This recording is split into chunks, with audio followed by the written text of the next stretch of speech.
Hey everyone, it is Monday, and you know what that means in our expert series. We bring back Greg Dickerson. How you doing, Greg?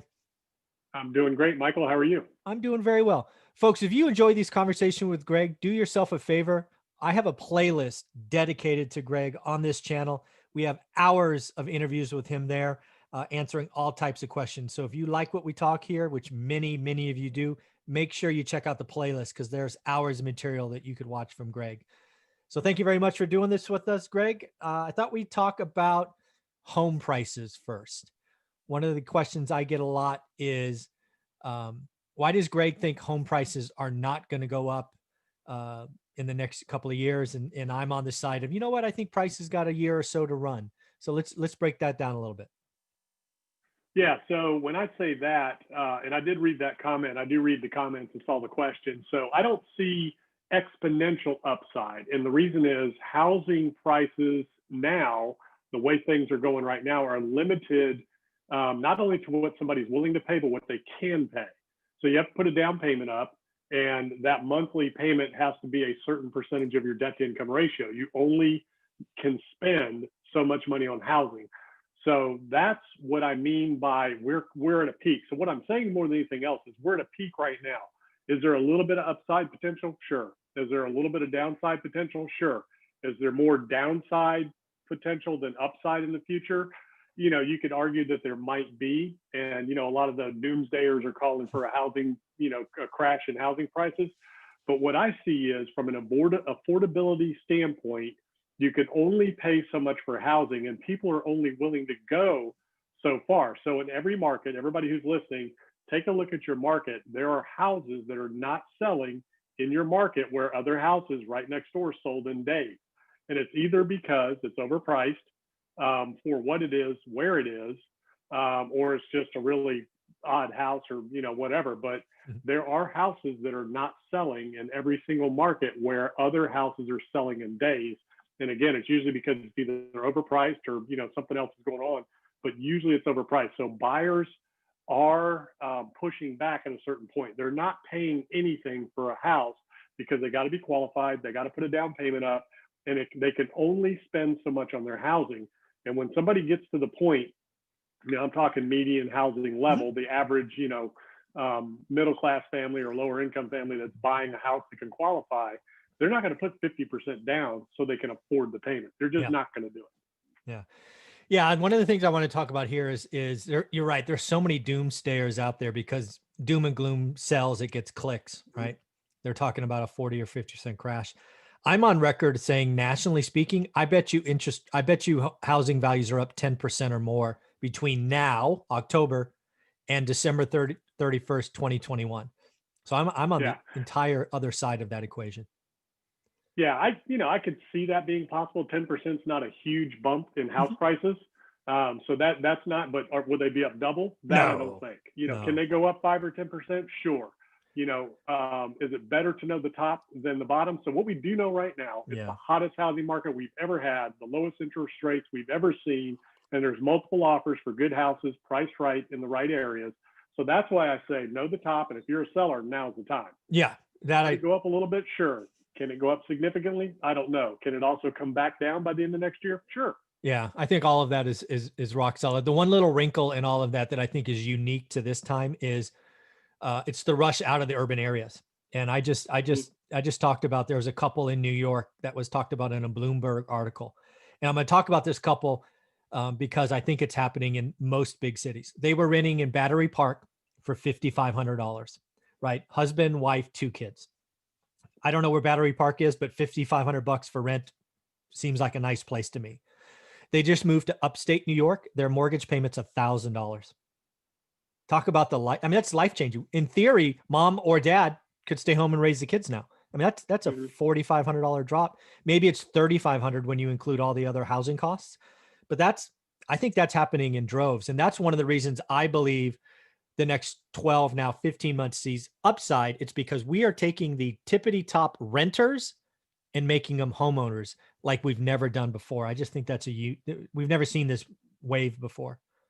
Yeah, $5,500 will buy a lot of house and a lot of yard in a lot of areas in this country, all in taxes, insurance, maintenance, the whole 9 yards.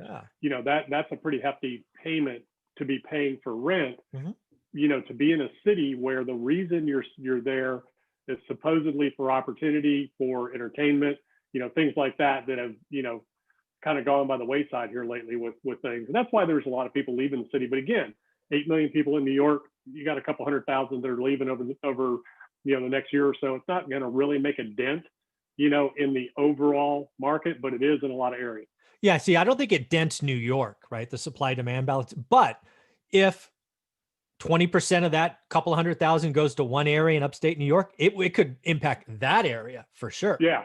And we're seeing a lot of that. And there was an article the other day about Denver, how the Denver, Colorado, Hottest market is market. just Yeah. blowing up because, people want to go to Denver, Yeah. And for me, it's Lake Tahoe. Lake Tahoe is one of those sleepy markets where an average days, years ago, average days on markets was over 180 days because it's Yeah. a very niche buyer, right? But now prices are up 25% and average days on market sub 30 because everybody's Yeah. just buying Yeah. cash. So that's why I Yeah. think It's interesting. that's why I think the next 12 to 15 months, I'm calling 15 months, is going to see double digits across the country. San Francisco, trouble. New York, trouble. Portland, Seattle, trouble. But Mhm. nationally speaking, I don't see a crash. Now we could see there could be pain. There could be pain lurking in all this because I see such a disproportionate buyers using FHA mortgages, the low downs. That could eventually be a problem. If that spins out of control more and becomes, a dominant buying vehicle, that's going to be a problem in Now, years. that'll go into the later part of the discussion that you wanted to have today about, what happens if we get a Biden win, Mhm. Biden Harris win, and how does that affect the business going forward? So make sure we visit that in terms Mhm. of housing affordability You and got it. going back to a pro housing mindset to balance that disparity between the middle class and the lower income that Mhm. can't afford housing, and what happened the last time we went on that affordable housing trend, trying to put everybody in a home that, Yeah. and how that could potentially impact. But yeah, the exodus is real. People are leaving major cities. It's not enough to make a real significant impact in those cities, but it's enough to make a big impact in a lot of these other areas, like in Exactly. Nashville, Tennessee, some of these smaller towns up around New York. There was articles the other day about 10, 15,000 people moving into this one little town that only had like Yeah. a population of 3,000. And they're like, this is Ah. great, but we don't have anything. We can't take care of these people, but they're excited about it. They're Yeah. a sleepy little town. Yeah. I think it's like a lake town, summer vacation destination up there. But Yeah. it's a real thing. We're seeing it everywhere. We're seeing it at a minor scale. And the big thing is California. Everybody's coming out with, I'm leaving California, and here's why. Yeah. Yeah. Let's talk about that. All right. Graham Stephan was first off, Joe Rogan. This is the list I saw. Joe Rogan. There was another Mhm. YouTuber, I forget his name, who's going to Nashville, Tennessee. Joe Rogan's going to Texas. Then Graham Stephan's going to Vegas. And then yesterday I saw Meet Kevin do I'm going to slam California video. And then I talked to Brian Lebo, who's a broker in Vegas for 30 years. And he's telling me every $1 million home is a California buyer, right? Mhm. Vegas has different markets, but everything over 7 figures is a California buyer. And most of them are paying cash because they're walking away with Yeah, huge, Vegas huge and equity. Arizona. Yeah, it's huge. So the California exit is real. I guess one thing I have to talk about is, am I leaving California? So I have to answer this in steps. I am not personally against it. I would love to live somewhere else. Frankly, my dream is I would love to have 3 condos around the world, right? Put one in Australia, one in Asia somewhere, and then maybe one in the US or South America somewhere. I mean, that would be my dream, right? Just wherever it's warm, be there. That's not my wife's dream. so she wants to be here. We talk about it occasionally. We're not going anywhere is the long answer of that. But I certainly understand lots of people are leaving. Lots of my sales, I have a lot of sales reps that are in my kind of network. If you look at my LinkedIn profile, many of them make multiple 6 figures a year. And plenty of them have moved to Reno, right? It's kind of the closest town to where I live. They're like, hey man, I go live in Reno and save 13.3% or 13.9% on state taxes, and I can still do my job. So California is in trouble. California is going to have a decade of pain, in my opinion. Yeah, it's interesting. I was way ahead of my time. I left California in 1989. So, so I spent my younger years in California. My dad was military. We were in San Francisco, then San Diego. So I did all my preschool from 2 years old until fourth grade was in California. And then what I remember the most was San Diego, Southern California. Then we moved to Pensacola, Florida, where I grew up, fifth grade, 11th grade. And then I joined the Navy right out of high school. And I was stationed in California. So I actually lived in Long Beach, Huntington Beach. I was stationed in Long Beach. I lived in Huntington and traveled all up and down. So, I love Southern California. I love California. It's unfortunate, what's happening and what's going on. Obviously the fires are a big issue. The unrest in the cities and the things that are happening in the cities, and they're not doing anything about the homeless situation, at scale. So I mean, there's just so many things, but California is a wonderful place. It's a wonderful state, and it's a shame to see some of the things that are happening that they're just not taking care of and doing anything about at the government level. I'm not talking about citizens and all that. I'm just talking about the politicians. They're just ignoring a lot of things and not taking care of business. Yeah, California again. The bed is made, if you will. I truly believe we're going to have a decade of pain. I've been here for nearly 5 decades. I remember when San Francisco was unsafe and dirty and dangerous and smelly and just all those things. And it's coming back. And I don't envision the bottom in San Francisco until probably 2025, right? It's already going down, but it's got a long road to go. It's got 60% of the small businesses already closed, right? There's just nothing good going on. And then you have companies leaving because of tax reasons. Palantir being the most obvious example. Palantir, while it was private, changed its headquarters from the Bay Area to Denver, Colorado. And then it went public. So now, their tax rate in Colorado is 3.3% versus what would have been 13.3 here. It's just people leaving. SoCal, the Hollywood, the fact that Disneyland isn't open when Disney World is open. It's I don't understand what our leadership is doing. It is seemingly trying to crush dreams, and they're going to be paying for it for a decade. Yeah, it's interesting times. The thing that I'm really curious to see is what's the impact for an area like Palo Alto, Silicon Valley. What does that look like? The wine country. A lot of that's in real trouble right now with the fires. What's that going to look like moving forward? And then you have the port of Los Angeles. You have all there's huge industrial areas there that aren't going anywhere. That's where a lot of the goods come into this country. So a lot of interesting things, a lot of dynamics out there. I mean, California, there's a lot of state in California to see between the North and the South. And, I've always been a Southern California guy. That's just kind of where I was, but the Pacific Northwest is gorgeous as well. So really interesting. It'll be interesting to watch and see how that changes once people really get fed up and the exodus really makes a dent. Like I said, there's so many people. I don't even know what the population of California is right now, but it's huge to where the exodus you're seeing, it's not going to really make a dent yet, but it will in pockets. Yeah, well, I think there's a couple of things. I think it does make a dent where it hurts the government. One of the things that we're clearly seeing is the most financially flexible are leaving first. Yeah. Right. And again, we can talk about Joe Rogan and Graham Stephan and these folks who are 7-figure earners going, "Oh, I'm out." And that's happening in mass. And oh, by the way, they're telling everybody about it, right? 10 years ago, when a millionaire left, you didn't hear about it. Now you've got Graham Stephan, who's got 2.5 million subscribers, telling everyone that he's leaving California, and here are the reasons why.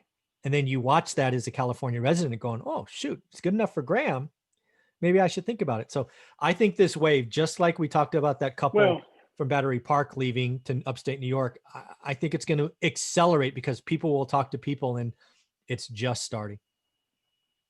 Well, you're seeing it in the Northeast because, another high tax region is, New York, New Jersey, those areas have really, really high real estate taxes.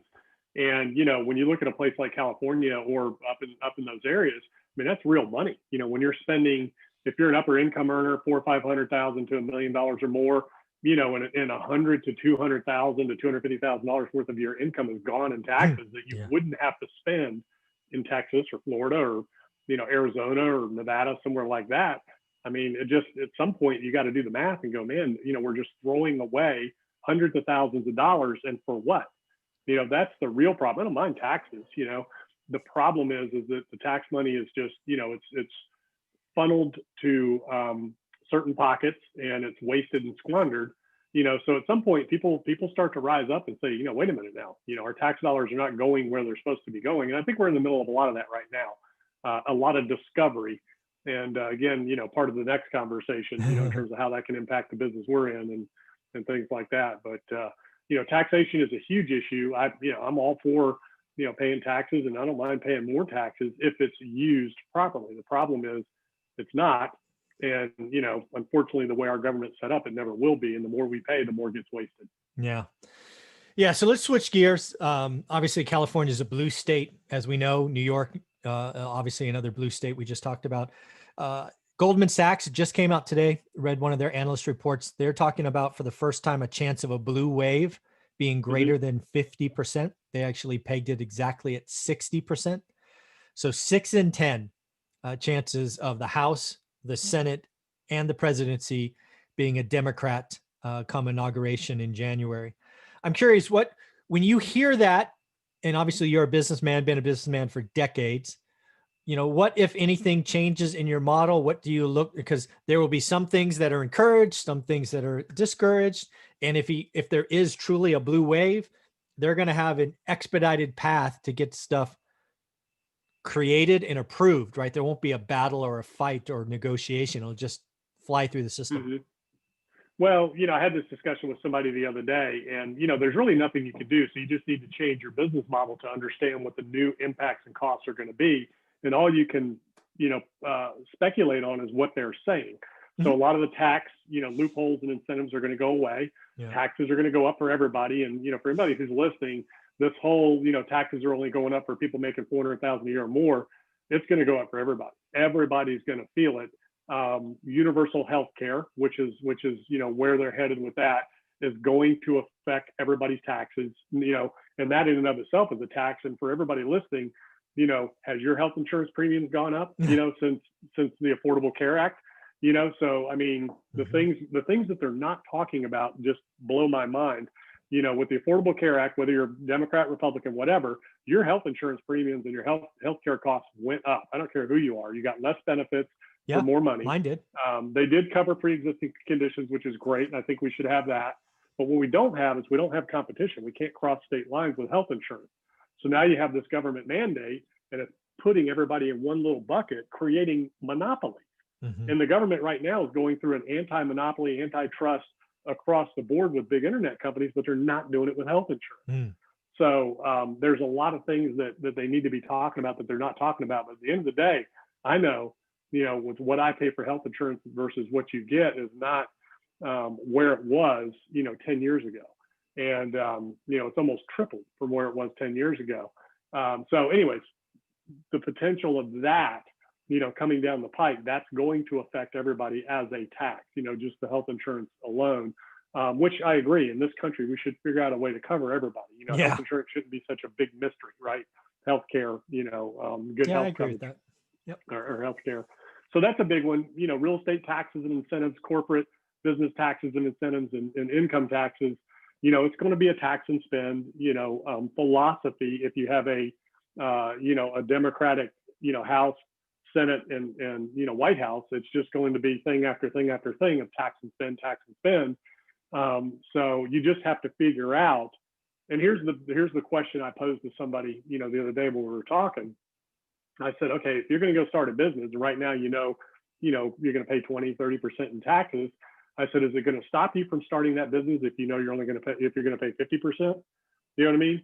You know what I mean? It's not going to stop you from doing business. It's not going to stop you from going out there and doing what it is you know how to do just because you're going to get taxed more. You're still going to do, what you're going to do. I mean, Jeff Bezos wouldn't have stopped Amazon if you said, look, you're only going to make $2 billion versus $150 billion. He would keep going, So it's not going to stop us in that regard. What it will affect and can affect is how fast a company can grow now. Because if you get taxed, you don't have those profits to reinvest. So it can affect the rate of growth, but it's not going to stop me from going and doing a real estate deal. I'm just going to say, okay, and for everybody who owns real estate, this is where your values can get affected across the board, residential or commercial. And this is where you could potentially see, some issues in house prices going into next year. And this could go either way. If taxes exponentially go up at every level to own real estate, and you no longer have, interest deductions and things like that you can take advantage of, or accelerated depreciation or cost segregation, if all those things go away, that will disincentivize potentially, people to pay as much as they're paying for real estate, because these taxes and tax incentives offset it. So that could potentially drop the price of real estate assets, because you might have less people participating. If interest rates go up as we move forward, if you get into a tax and spend kind of an environment where the wealth is redistributed, how they're, talking about doing, that could potentially create some inflation at the consumer level, which could then, drive the Fed to raise interest rates. That will tank the housing market. So there's a couple of things that could result and really greatly affect things. So you just need to be aware of it, prepare for it. And again, it's not going to stop you from doing deals, and it shouldn't. You just need to understand what the cost of those deals are, so that you can underwrite that and calculate those risks going forward. Yeah, I think there's a couple of things when I think about a blue wave. And again, I think 60% likelihood is probably a fair number today, given, the changing landscape. So yeah, taxes are going to go up. I agree. I think they're going to go up for everyone. I will qualify what I just said. Mhm. Higher taxes will not stop me from continuing to be an entrepreneur, create, and do deals. Mhm. But if the penalties exponentially outweigh the risk, then I'm not going to do it. So let's take Jeff Bezos. Okay. So a company like Amazon, if you knew going into it, the government is going to automatically take half of everything you make right off the top, and they're going to regulate the heck out of you to where you can't be productive and limit your growth. Well, you might not be as incentivized to take that risk and to do some of those things. You might just say, you know what, I'm just going to do something else. Right. And there could become a point where doing business becomes so punitive, it just doesn't make sense to take that risk and to do that business. When you get into an environment where you're told how much you can make, which government is looking at, companies should only be able to make so much money, individuals should only be able to make so much money. So if you get to a point to where you're told, hey, I don't care what you do, you're only going to be able to keep X amount of what you make, that could disincentivize you, to get out there and create and do something and take that risk. Yeah. Yeah. So when I think about what might be coming, I think there's a couple of things that are certain. First, you're right, taxes go up for everyone. Second, I think it is very clear, if there is, again, a blue wave, a Democratic sweep, they are going to go after real estate developers. They are going to hold up President Trump's tax return and go, this can never happen again. And they're going to look at every loophole, what they'll call loophole, I call deduction, and they're going to get rid of it, which is going to have such a huge impact on the commercial market, depreciation, all that stuff. Huge problem. But if I flip the coin and I look for the silver lining or the good, what is very likely happen in a blue wave? I believe it is very likely that they say home ownership is good. And I think there's a very good chance that they incent home ownership, specifically first-time buyers, with some type of tax credit or give back or something. So I would expect something like that out of a blue wave as well. Well, as long as, and that's the other thing, so that could spur even more, pressure and demand on housing. The problem is what we're not seeing, and this is where housing could come under attack, is affordable housing. So the last time it was subprime lending. So that was supposed to be the incentive to get people into houses that were otherwise not qualified. So what a lot of politicians look at is they look at everybody should own a house. And that's just not true. Not everybody should own a house. A lot of people just aren't qualified to own a house. So there still needs to be qualification. So the question is going to be, how are they going to address that? And there is income inequality in this country that needs to be addressed, but not from a broad redistribution of wealth standpoint. It needs to be, more in a way like you're talking about in terms of incentivizing, entrepreneurship, ownership, for people to get out, not disincentivize people, not to go to work with, huge unemployment checks and things like that, but incentivize people to go to work, reform education, reform programs that can help people start business and get out and stake their claim. The problem is that with a more democratic environment, I think, you're going to be less incentivized to want to create and more incentivized not to create. Mm-hmm. So that's the problem you get into with housing. Okay. Mm-hmm. If you want to incentivize home ownership, how do you do that in a way that, that can be affordable across the board for people who are now renting that don't have a down payment, don't have the ability to pay, taxes, insurance, especially with taxes going up, don't have the ability to pay for repairs when something breaks. That's what happened in the subprime crisis. They had people that had no savings, were week to week on their paychecks, and if they lost their job and the air conditioning went out, they couldn't pay for it, and they were one broken refrigerator away from default, basically, Mm-hmm. because you got to keep the fridge working. You can't not have that. You got to keep the air going. You can't not have that. So if you have a choice between paying your car payment, paying for those things, and paying your mortgage, what are you going to do? So that's kind of where the trouble came into the subprime crisis. So the question is going to be, how are they going to fix that? And that's where you get into these, forbearance, you get into rent controls, moratoriums on evictions, all that kind of stuff. So the question is, what does housing look like moving forward if you're trying to really create a fair, level playing field for everybody to participate in home ownership? Yeah. So a couple of things that I would expect from any politician, whether they were Republican or Democrat, is they're not going to think 3 steps ahead. They're going to think 1 step. And that is why I'm fairly convinced that probably within the first 12 months, again, if there's a blue wave, there'll be a $10,000 to $15,000 tax credit for first-time buyers. It'll be just straight up. They will not look to the second step of, oh my God, we just pulled all this demand forward into a low supply environment, which is only going to jack up prices, make it even less affordable. They're not going to see it that way. They're going to say, hey, we took home ownership from 67% to 71%. Look at us. Not realizing that they've set up the first domino. Like you said, AC goes out, refrigerator goes out, could cause this pain again. But again, the bubble, if this happened, the bubble will inflate, and it can inflate for years. And then the next recession, it'll be the next recession. That's the prick. And then we have a catastrophe again. Yeah, it's pretty interesting, and it'll be interesting to see where the focus is and what they focus on, if you get a blue wave all the way across the board, that'll be kind of fascinating to watch and see. And then you'll just have to, you're just going to have to anticipate and be ready for it. But, one of the other questions you talked about was interest rates. Yeah, so, let's go there. Another way to motivate people to buy homes or put people in housing is a zero mortgage rate environment, not zero interest rate, not a Fed funds rate, but zero mortgage rate environment. So I haven't heard anybody talk about that yet. But that could potentially be something coming down the pipe for certain people at certain income levels. They get a government mortgage, zero interest. That's maybe 40 years or something. Yeah, to really make the payments affordable. That's what I want to talk about, because I got to tell you, when I first started building a decent portfolio, I never thought we would see mortgage 30-year fixed below 5%. I mean, it was just unfathomable to me.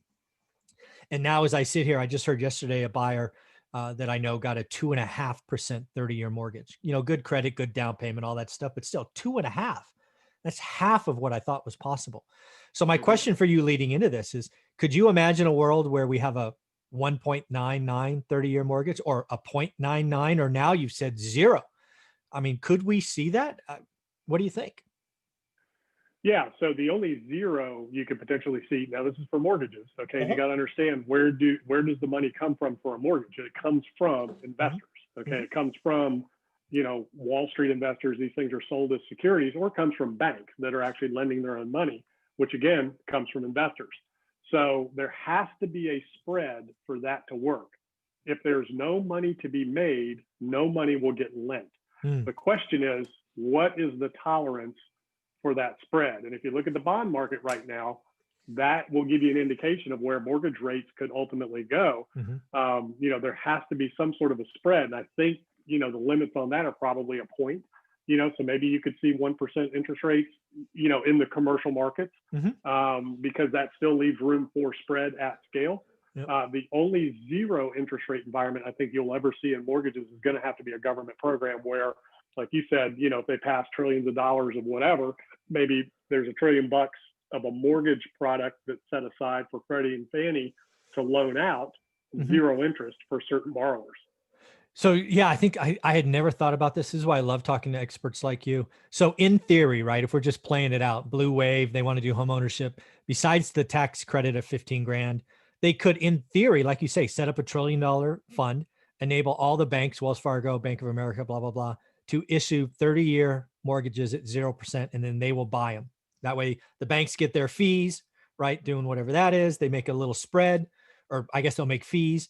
Then then the government buys it, so the bank's off the hook, and bingo bango, you got a 30-year mortgage at 0%. I mean, it's feasible. Yeah, I think at that point, I think the banks might get their money would be in the origination of the loans and the fees. So they, in essence, become mortgage brokers. Yeah. They get paid for the transaction, and then the government holds the note. Well, just like the PPP loans, it's exactly what the PPP loans were.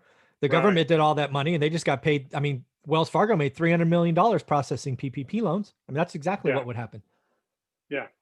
So, you have to, that's really the only way I think that you would see a zero mortgage rate environment. It would have to be something that the government, owns and carries on their balance sheet. But it's not crazy. It's not out of this world. Right. Wow. A bank can't lend you money at 0%. They just they can't stay in business, so that's not going to happen. Yeah, this is amazing to think about. So let me ask you this. What do you think? So let's just call it 2.5 today, because I had a friend tell me he got that yesterday. What do you think the chances are, 0 to 100% of somebody seeing a 1.99 30-year fixed? I think that's possible, but again, what's the cost? What's the threshold? Where's the break even? So there's a point where a bank just can't make any money and they have a break even. I don't know what that is, for a loan. So I don't know if that's 2%. I don't know if it's 2.5, but sure. I mean, if you're looking at where the Fed funds rate is, and if you go negative, and then you look at where the money is coming from that's looking for yield, there's money going into 0.5, 0.7, treasuries and bonds, looking for yield. So that money can potentially pour into the mortgage market, for a 2% yield at some point, if that, opportunity is opened up. So, yeah, I mean, I would say, you could probably see it. It's fathomable. I just don't know what the cost is. I don't know. Yeah, it's got to be close, right? I mean, it's hard for me to imagine the bank with the overhead and all of that they're going to have. I mean, again, I never thought we'd see 2.5. So what do I know? But yeah, I think there's a chance next year we might see 1.99, but I don't think it goes much lower than that, unless, to your point, the government says, I will buy them all. You get your transaction fees, hey ho, let's go. And look at the auto industry. So, it used to be, 3, 5, 7% for a brand new car. Now you can get, 0 interest for 72 months. So how does that get financed? Who pays for that? And how's the money made? So, if it can be done in the automobile industry, it can be done in the housing market. Housing is a little bit different, but finance is finance. So the difference is it's the auto dealers and manufacturers that are selling those cars, and they've created the credit facility to loan the money, which again is probably, coming from maybe something at the federal level, backing that up. I'm not sure, where and how all that works, but they're just packing it all into the price of the car. But you could see, I mean, to your point, I mean, I've already been, you just said cars. I'm like, okay, how would I play that out? So first and foremost, you could see builders offering 0%, because how does the car manufacturer do it? Well, they take it out of the profit. They just carry it. They carry it there somehow, right? So builders could do it, right? They could add 3,000, 5,000, 7,000 to the cost of a home and carve that out as profit in theory, right? Basically, it's a mortgage pay down, right? Mr. and Mrs. Barrow, you can go get a 1.9. I'm going to allow you, I'm going to sell it to you at 0. So what does that mean? There's a, 1.9, whatever that is, there's a cost to the buy down. They just paid out of the homeowners. Then if you go to existing home, which is the majority of our homes, you could in theory see sellers do the same thing, right? In theory. And again, that would come from the lenders. So the lenders would be originating that. They would be adding the fees would be all baked into the house. Yep. Because it's not all just builders. It's, you and me are selling a house. So it's going to have to be done from a financing level, not from the dealer level, whether the dealer is individuals or builders, whoever is selling the house, they're not going to be paying for the financing. It's going to be at the finance level. Agreed. So instead of an interest rate, it's just, I don't know how that works. That would be a tricky one, but So the next thing I want to talk about in last topic of the day is everybody's talking about stimulus these days. But what I see coming next, that's going to be market moving and we got to be ready for, is a huge infrastructure bill. You could call that stimulus, Hmm. but I'm gonna call it a bill. And what do I mean by infrastructure? I mean roads, freeways, bridges, railroads, building cement, steel, wood. I think we are going to rebuild America. Um, in many parts, it's crumbling, right? At least California highways are. So I could see a trillion or multi-trillion dollar bill, frankly, regardless of who's elected. And when I look at that, I think, ooh, what's the side effect? And it's going to be commodities and labor costs going up, which is very inflationary. That's what I see. What do you think? Yeah, and see that could trickle into the housing market as Yeah. well because where are you going to get the labor? So we don't have enough labor right now in the construction industry. Nobody's going into the construction industry. So if you all of a sudden have this this mass infrastructure, spending and drive, number one, there's going to be a lot of fights over who gets what state gets how much, and all that. But now you got to find the people to do the work, and there's not enough people out there as it is now. So where is that help going to come from? Well, if I'm an infrastructure contractor and I'm building bridges and I can't get help, guess where I'm going to go? I'm going to go to everybody who's working on a residential construction site and say, hey man, how much you making? 15, 20 bucks an hour. I'll pay you 40. This is a government contract. I can pay you 40, 50 bucks to come help me build this bridge. So that's what happens. And I'm seeing it in my area. I live in Charlottesville, Virginia, and the residential mechanical trades, workers in the residential mechanical trades, that's plumbing, HVAC, and electrical, are getting pulled out of residential jobs here to go work on commercial jobs in DC because they can get union wages Mm, for these bigger buildings and these government contracts. So an electrician that would make 20 bucks an hour here can get 50 to 100 bucks an hour up there, wow. depending on their level. So that's helper to journeyman. So that's what you will see happen. So that's going to could put even more stress on the housing market because now you can't, it's going to put stress on getting help and trying to get people in there. So I don't know how they're going to execute on that spending plan because there just aren't enough people out there to do the work right now. Yeah, labor is a huge part of it, but let's not forget the commodities that go along with building bridges and freeways Mm-hmm. and all of that, steel, concrete. We've already seen lumber right here this year go up, 100%, four by Yeah. four, two by fours, all that stuff. Oh yeah, prices the day that package gets passed, steel doubles, concrete doubles, all of that just will double and triple. So that'll kill, everything across the board. And we already saw it. So I remember back in probably, what was it, 0405, pre-2009, when China was buying up all the steel, buying up all the drywall and all that, you couldn't even get it. I remember. Drywall was on allocation I and remember. it was a fortune, lumber's kind of been there lately, but I remember drywall, insulation, steel, you couldn't get it and prices were just crazy. And it was being allocated by the manufacturers because they couldn't get the raw, goods, even cement, they couldn't even get cement fast enough for concrete. So it's been pretty incredible what those types of things can do across the system. Now, we do need infrastructure spending. We do need to put money there that will create jobs. That's a great place to use, taxpayer dollars. And that's arguably what your tax dollars are supposed to go through. National infrastructure, national defense, welfare, Medicare for those who can't, not those who won't. Mm-hmm. That's what that's supposed to be. That's what our federal government is supposed to do.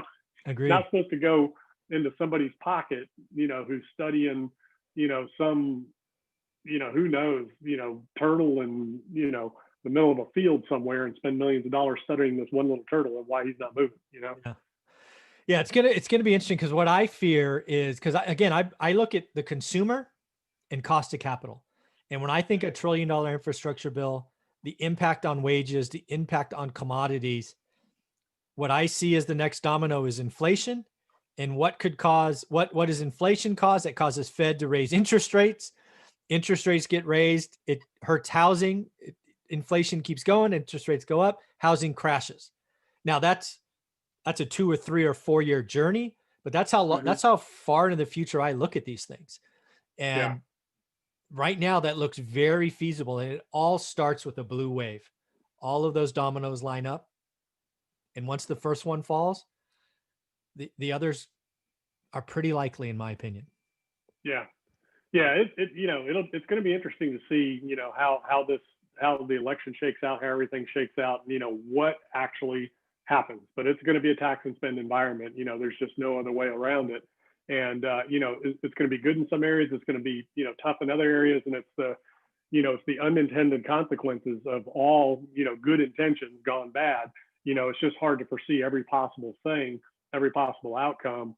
But all we can do is be positive about it. Yep. And if something like that gets passed, well, guess what? I'm going to go start a new business. Yeah. You're going to be building some stuff again, huh? Exactly. And hey, so from an immigration standpoint and all that, maybe there's a way to open that up and put people to work and Mhm. create jobs and things like that. The other big thing we need to do is we need serious tax reform, and we've talked about that before. Where you go to some sort of a fair tax or consumption tax, something that gets everybody equally, so you don't have this huge complicated tax code and people have to spend thousands to hundreds of thousands to millions of dollars on tax professionals to file a tax return. Mm. I mean, that's money that could get reinvested. Totally agree. So there's a lot of things between healthcare and taxation and just term limits and things like that need serious looks and serious reform. That unfortunately, if we do get a blue wave, a lot of those things will not get any attention.